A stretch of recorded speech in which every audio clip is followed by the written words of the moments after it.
جی میں all Pakistan private schools and colleges association کا مرکزی صدر ہوں اور یہاں پہ آج ہمارے جو ایسوسیشن کے پریزیڈنٹ ہیں شراز اکرم صاحب اور جنرل سیکرٹری زبیر احمد بھائی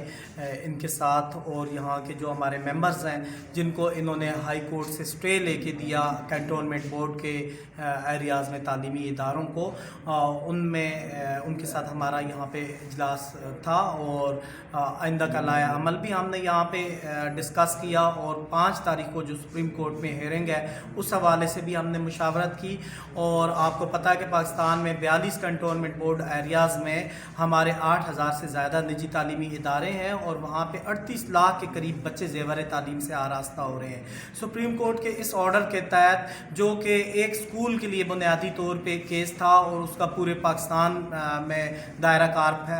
پھیلا دیا گیا، یہ ایک نہایت افسوسناک بات ہے کہ اس آرڈر کے تحت پاکستان میں لاکھوں بچے زیور تعلیم سے محروم ہو رہے ہیں۔ اس آرڈر کے نتیجے میں ہمارے 5 لاکھ کے قریب اساتذہ بے روزگار ہو رہے ہیں۔ اس آرڈر کے نتیجے میں ہمارے دوستوں کی لاکھوں کروڑوں روپے کی انویسٹمنٹ جو ہے وہ خراب ہو رہی ہے۔ سر اور ایک یہ بات بتائیں، موجودہ حکومت جو ہے وہ آپ سے کتنا تعاون کرے اور اس سے آپ کیا درخواست کریں گے کہ اپنے ان کو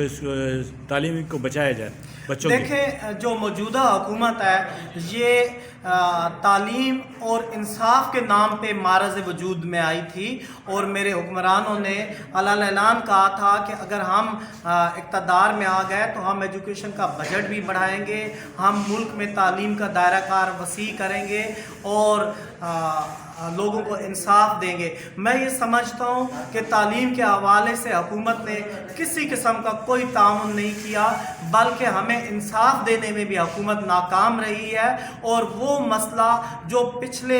2 سال سے سپریم کورٹ آف پاکستان میں ہے، اٹارنی جنرل صاحب نے بھی وہ معاملہ نہیں سامنے لایا اور ہمارے وزیر تعلیم اور کسی نے اس معاملے کی نزاکت کو نہیں سمجھا۔ صوبائی حکومت کا سر کیا رول ہے چاروں صوبائی حکومت کے اس حوالے سے؟ دیکھیں، چاروں صوبائی حکومتیں بالکل خاموش ہیں اور ان کی تعلیم دشمن پالیسی ہے یہ کہ